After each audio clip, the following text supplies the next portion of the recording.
स्वास्थ्य मंत्री ने क्षेत्रीय अस्पताल सोलन का किया औचक निरीक्षण। डिजिटल वे में कार्य करेगा अस्पताल, जल्द खुलेंगे आदर्श स्वास्थ्य संस्थान, स्वच्छता में अव्वल रहने वाले अस्पताल होंगे सम्मानित। कृष्णा लैब की कार्यप्रणाली से नहीं हूं खुश, डॉक्टर शांडिल। इस खबर के प्रायोजक है देश भर में सुप्रसिद्ध भूषण ज्वेलर्स, लोअर बाजार, सोलन, हिमाचल प्रदेश। आपका विश्वास ही हमारी पहचान है। और Preet digital hub, government degree college road, Kandaghat, जिला सोलन, हिमाचल प्रदेश। स्वास्थ्य मंत्री ने क्षेत्रीय अस्पताल सोलन का किया औचक निरीक्षण।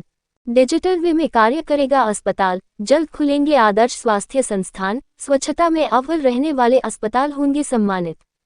कृष्णा लैब की कार्यप्रणाली से नहीं हूं खुश, डॉक्टर शांडिल। सोमवार को प्रदेश के स्वास्थ्य मंत्री धनीराम शांडिल ने क्षेत्रीय अस्पताल सोलन का औचक निरीक्षण किया। दिल्ली से शिमला जाते समय वे क्षेत्रीय अस्पताल सोलन पहुंचे, जहां उन्होंने अस्पताल प्रशासन के साथ अस्पताल के सभी वार्डों का निरीक्षण किया। इस दौरान उन्होंने मरीजों से भी बातचीत की और उन्हें पेश आ रही दिक्कतों के बारे जानकारी हासिल की। स्वास्थ्य मंत्री धनीराम शांडिल ने कहा कि क्षेत्रीय अस्पताल सोलन का निरीक्षण करने का उनका मुख्य उद्देश्य अस्पताल की कमियों को सुधारना है, ताकि क्षेत्रीय अस्पताल में जो सुविधा मरीजों को नहीं मिल पा रही है वह मरीजों को कथेर में बनने वाले अस्पताल में जरूर मिले। उन्होंने कहा कि क्षेत्रीय अस्पताल में भीड़ को कम करने के लिए अस्पताल को डिजिटल वे में कार्य करने के निर्देश दिए गए हैं, ताकि जब मरीज का नंबर आए तभी वह अस्पताल में पहुंचे। उन्होंने कहा कि प्रदेश सरकार आदर्श स्वास्थ्य संस्थान बनाने जा रही है, जिसमें 6 विशेषज्ञ डॉक्टर तैनात होंगे। इसके लिए सरकार कार्य कर रही है ताकि जिला के बड़े अस्पतालों में लोगों की भारी भीड़ न उमड़े। उन्होंने कहा कि स्वास्थ्य के क्षेत्र में बेहतर कार्य करने के लिए सरकार ने निर्णय लिया है कि जो अस्पताल स्वच्छता के क्षेत्र में अव्वल रहेंगे, ऐसे 5 अस्पतालों को सरकार द्वारा सम्मानित किया जाएगा। वहीं उन्होंने कृष्णा लैब को लेकर उठ रहे सवालों पर जवाब देते हुए कहा कि कृष्णा लैब को उनकी ओर से नोटिस दिया गया है, वह स्वयं भी उनके कार्य से संतुष्ट नहीं है। उन्होंने कहा कि क्षेत्रीय अस्पताल सोलन में भी टेस्ट सुविधा मरीजों को नहीं मिल रही है, ऐसे में उनसे जवाब मांगा गया है। उन्होंने कहा कि स्वास्थ्य विभाग अपनी ही टीम तैयार कर रहा है ताकि निजी कंपनियों के हाथों में इस तरह की सुविधा न दी जाए। सोलन से हिल्स न्यूज़ 24 की ब्यूरो रिपोर्ट।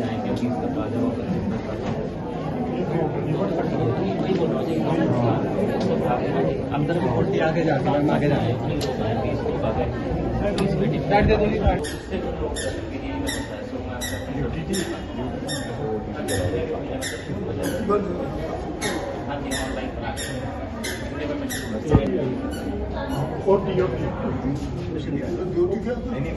ऑपरेशन सेक्टर में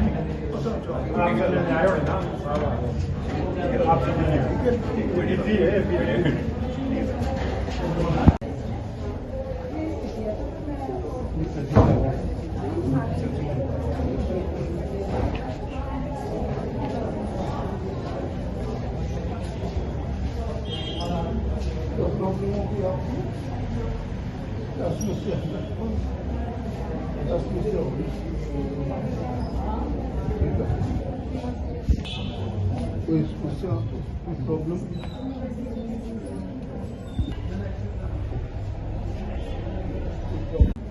ये ठीक कर देंगे, डॉक्टर साहब बहुत कॉम्पिटेंट है यहाँ पर। आपको क्या हो गया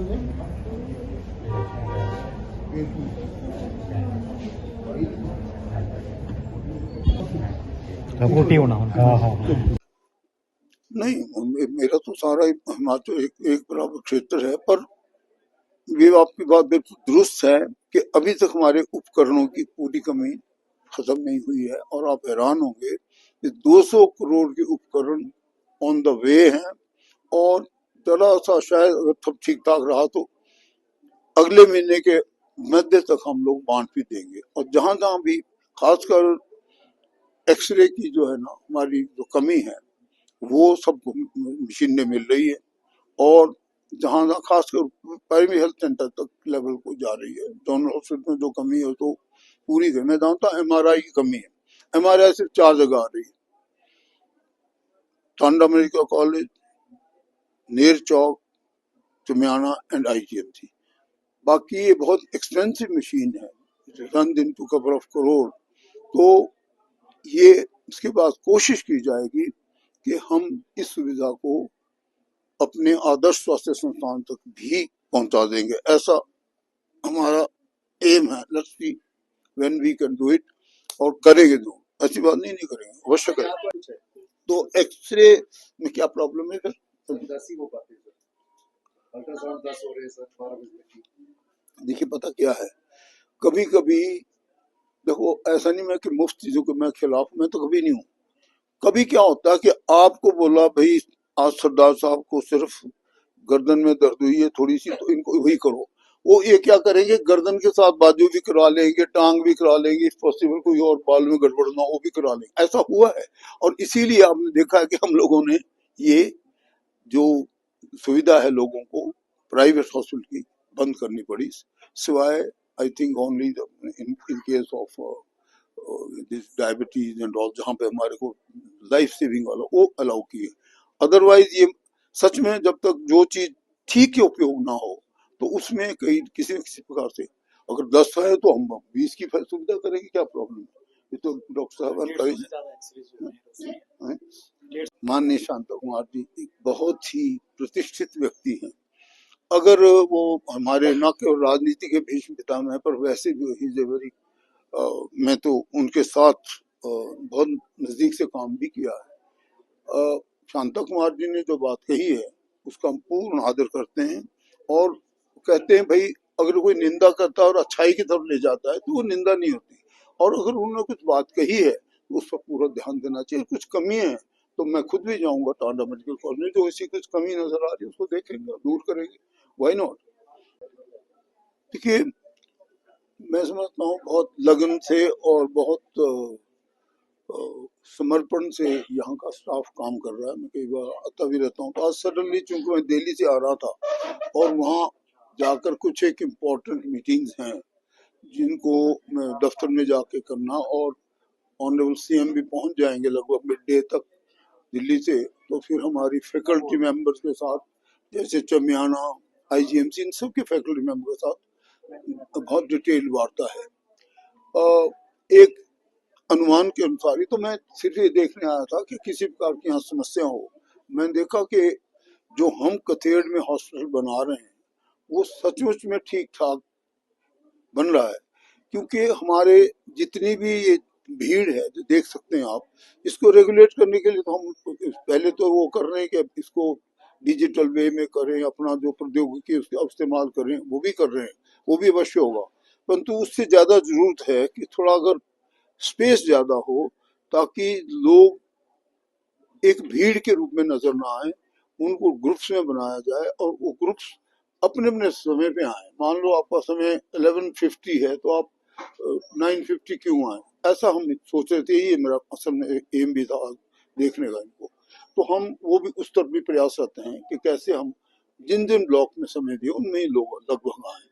और जब ये चीज कठेड़ में चली जाएगी, अगर ये सिर्फ सिटी हॉस्पिटल के रूप में रह जाएगा अनदर मे बी ईयर और सो, तब मैं समझता हूँ कि ये भीड़ भी काफी कम होगी, और जो जिस आदमी की जो समस्या है उसको भी नजदीक से देखा जाएगा।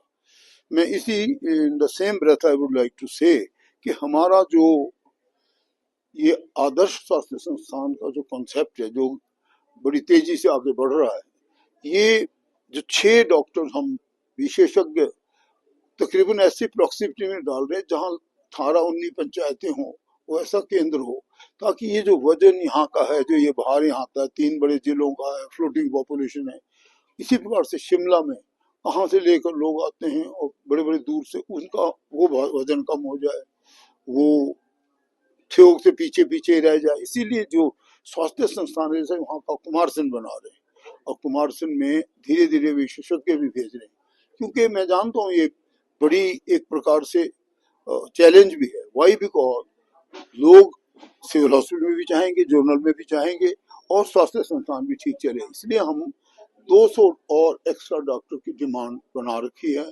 जिनमें हम ड्राफ्ट करने जा रहे हैं। 200 हमारे लिखित परीक्षा हो चुकी है, वो लग जाएंगे। इस प्रकार से धीरे धीरे यही पैरामेडिक्स का है, यही हमारी इन बहनों को जो नर्सिंग ऑफिसर बना रहे, इनके लिए भी ज्यादा ड्राफ्ट करने की प्रक्रिया अभी है, चल रही है। और मेरा मानना है कि हमारा स्टाफिंग पैटर्न अगले कुछ एक महीनों में बहुत अच्छा हो जाएगा। इसके साथ ही साथ मैं चाहता हूँ कि हर हॉस्पिटल की सफाई स्वच्छता के लिए हम कंपटीशन करें, और वो कंपटीशन ऐसा हो जिसमें उनको सम्मानित किया जाए। माननीय राज्यपाल महोदय, माननीय मुख्यमंत्री महोदय या कोई भी उनको सम्मानित करे। जो हॉस्पिटल पहले मान लो 5 हॉस्पिटल साफ हो गए, अभी एट द मोमेंट में तो बिलासपुर में देखता हूँ एम्स बहुत सफाई देखता है, फिर हमारे डलहौजी का हॉस्पिटल नंबर 2 पे आता है, कुल्लू का हॉस्पिटल अभी तक नंबर 3 पे आता है। जैसे मैं देखता हूँ इसी प्रकार से हम ये कंपटीशन करवाना चाहते हैं ताकि स्वच्छता में भी हम आगे बढ़े। जिस जगह में स्वच्छता होगी और वहां पे जैसे ये मुसीबतें आ रही है कि शायद कहीं दोबारा ना विजिट हो जाए हमारे कोरोना या ऐसे कोविड, ये कब दूर होगा? जब हमारी भीड़ कम होगी, जब हाथ साफ होंगे, जब हम सफाई की तरफ ध्यान देंगे, तो ये चीजें धीरे धीरे अपने आप ही दूर हो जाएंगी। यही मेरा इनफैक्ट आज आने का खास उद्देश्य था। और कोई देखने का कि किसी को ज्यादा प्रॉब्लम हो या कोई हमारे पास जैसे किसी उपकरण की कमी हो या किसी प्रकार की और स्टाफ की कमी हो, तो क्या क्वेश्चन इज नॉट क्लियर। 108 की कर्मचारी यूनियन से हड़ताल का ऐलान किया है सर, हड़ताल पे जाने वाले हैं। पता क्या है, मैं समझता हूँ कि ये जो हड़ताल वगैरह पे जाना भी होता है ना, ये भी कभी कोई किसी के प्रेरित करने के बाद होता है शुरू। मैंने देखा है कि आप हैरान होंगे, जो मैं तो इसको सब्जेक्ट को डील कर रहा हूँ और शोभू राम जी इसके कर्णधार हैं, तो बड़ा वो बना रहता, दिखता उसको कुछ नहीं, लेकिन वो है वो। तो मैंने कहा तू एडवोकेट जनरल, तो मैं तेरे को करा देता हूँ एडवोकेट। क्या दृष्टिबाधित लोगों की समस्या लेके ऑलमोस्ट 150-200 साल तक महीने तक बैठना, सॉरी 150 दिनों तक बैठना। Why? Because somebody is fuelling them, giving them support. क्या तुम करते रहो। तो ये हमारी राजनीति में एक बड़ी अच्छी बात नहीं है, अनप्लेजेंट साइड ऑफ इट। ये हड़ताल जाना वगैरह तो तब होता है कि कोई आपके दुश्मन हो। अब हम लोग जो अधिकारी वर्ग हैं या जो चुने नेता हैं या जो अफसर साहबान, ये बेचारे वो दुश्मन थोड़ी है। अगर आप बैठ के ठीक से बात समझाओगे, अब रितु मेरे को बताएगी भी मेरी ये समस्या है, तो क्या मैं नहीं सुनूंगा? पर अगर हड़ताल में बैठ के बोलेंगे तो तब वो गड़बड़ हो जाता है। ये प्रेरित की गई बातें हैं जो राजनीति में नहीं होनी चाहिए। People must come forward with their figure, yes, with a proper forum. सब this is our requirement. How do you sort it out? अब आप अगर कोई एडमिनिस्ट्रेशन में गड़बड़ी है तो हम इसीलिए तो अब तब बैठे हैं यहाँ पे। Why not? We shall do it. मैं समझता हूँ ये हड़ताल वगैरह तब होती थी जब किसी वक्त जमाना ऐसा था कि we were under somebody foreign York or something. तो आपका अपने लोग चुने हुए, आपके अपने अफसर साहबान हैं, इनको बताना चाहिए जो भी प्रॉब्लम हो उसका हल। एक छोटा सा क्लिप दिखाता हूँ। सैंपल फेल जरूर हुए और मैं तो इतना दुखी हूँ कि जिसके 3 बार फेल हुए उसको आम तो क्या दो, पर उसको हिमाचल की मैं समझता हूँ से ही हाथ जोड़ के बोलूँगी आप चले जाइए। बिकॉज हिमाचल देवभूमि है, ये ईमानदार लोगों की जगह है। यहाँ पे बेईमानी से कोई काम करना भी देवी देवताओं का अपमान है। और मैं खुद भी अगले 1 हफ्ते या 10 दिन के बीच में फुल फ्लैज एक टूर बना रहा हूँ जिसमें पूरा स्टाफ साथ होगा, विशेषज्ञ के साथ होंगे, और जिनकी डाउटफुल इंटेग्रिटी और जिनका काम 3 बार फेल हो गया उनके मैं पर्सनली भेजूंगा यहाँ से out of Himachal. No question of हमें इतना ही नुकसान हो जाए तो उनकी ये जो फेल होने वाली बात है, ये तो गरीबों के साथ धोखा है। मैं समझता हूँ कि अगर हम जो इस अधिकारी वर्ग बैठे हैं या जो इसमें विशेषज्ञ हैं, हम भी इसमें इक्वली इतने ही आते हैं कि इनके सैंपल फेल होने का मतलब क्या है। मतलब से साफ है कि ये WHO से प्रॉब्लम होती है शुरू और नीचे तक आती है कि भाई लोग दवाई के नाम पर पैसा कमाना चाहते हैं। और सबसे बड़ी बात क्या है कि वो कभी कभी तो जैसे हमें राख होती स्वाई ना दे दे उठा के मारा अंदर क्या, ऐसा भी तो सैंपल फेल होने का मतलब क्या है। इस पे हम बहुत सख्त टेकिंग करिए। मैं आपको एक अनुमान बता देता हूँ। ठेका दिया गया हुआ टेस्ट का, जो अपना बिजली का बिल भी जमा नहीं करवा पा रही है, उसकी वजह से लोगों को बड़ी असुविधाओं का सामना करना पड़ रहा है। कृष्णा लैब की बात करें, बहुत महत्वपूर्ण प्रश्न पूछा है। मैंने तो उनको अपने स्टाफ को बोल के लगभग 6 महीने पहले उनको नोटिस भी दे दिया। We are not happy with Krishna lab at all. उनके जितने भी टेस्ट हैं वो मेरे अपने ही ड्राइवर ने, मैंने कहा तो करो तो सही, इससे कैसे कराया, फिर मैंने ऑफिशियल वे में करवाया, DDO से कराया, बड़ा फ़र्क था। तो ये सच में ठीक कहा आपने, और शीघ्र ही आप देखेंगे हम we are looking for somebody. और मैं तो ये भी कह रहा हूँ कि धीरे धीरे कुछ एक महीनों में हम अपने ही टीम तैयार करेंगे, अपने ही ड्राफ्ट करेंगे लोगों को और उनको ट्रेन करेंगे। जो हमारे अपने हॉस्पिटल में लड़के जिसका आप पे विश्वास होता है, हम उस तरफ भी अग्रसर होना चाहते हैं। ये जरूरी नहीं कि कृष्णा लैब को हमने दे दिया, वो अपनी पता नहीं क्या क्या करते, उनका कोई भी मेरे को खुद उन पर विश्वास नहीं है। क्या ठेका उनका कैंसिल होगा? मेरे से एक से लड़ाई हुई उनकी, नहीं अभी कैंसिल की तो दे दिया हमने उनको नोटिस, तो कैंसिल ही हो जाएगा। They are under notice now, हम उनको नहीं करेंगे, इसमें कोई दो राय नहीं।